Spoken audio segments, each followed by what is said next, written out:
भाजपा सिमट रही थी 161 सीटों पर, चुनाव आयोग ने बचा लिया। बीजेपी को लोकसभा चुनाव में 240 सीटें मिली और मोदी ने कई पार्टियों के साथ गठबंधन करके अपनी सरकार बना ली। लेकिन मोदी की सरकार बनने से न बीजेपी में खुशी मनाई गई और न ही मोदी भक्तों में जश्न का कोई माहौल देखा गया, बल्कि इंडिया गठबंधन के नेता और कार्यकर्ता चुनाव में जीत का जश्न मनाते हुए देखे गए। सवाल ये है कि मोदी और बीजेपी ने 240 सीटें जीतकर भी जश्न क्यों नहीं मनाया? पूरी पार्टी में मातम का माहौल क्यों है?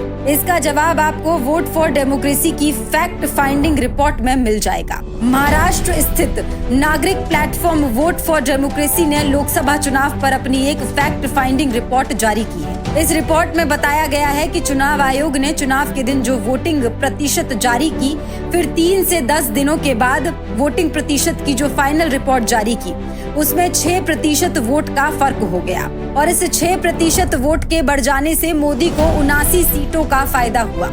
यानी अगर बीजेपी की 240 सीटों में 79 सीट घटा दी जाएं, तो बीजेपी की सीट घटकर 161 रह जाती हैं। चुनाव आयोग के जरिए फर्जी तौर पर 6% वोट बढ़ाए जाने से बीजेपी को ओडिशा में 18, महाराष्ट्र में 11, पश्चिम बंगाल में 10, आंध्र प्रदेश में 7, कर्नाटक में 6, छत्तीसगढ़ में 5, राजस्थान में 5, बिहार में 3, हरियाणा में 3, मध्य प्रदेश में 3, तेलंगाना में 3, असम में 2, अरुणाचल प्रदेश में 1 और गुजरात में 1, केरल में 1 सीट का फायदा हुआ। यानी कुल 79 सीटों का फायदा हुआ। बीजेपी में आज जो मातम का माहौल है, उसका कारण यही है। मोदी और शाह को मालूम है कि अगर चुनाव आयोग ने अपना काम नहीं किया होता तो भाजपा 161 सीटों पर सिमट जाती।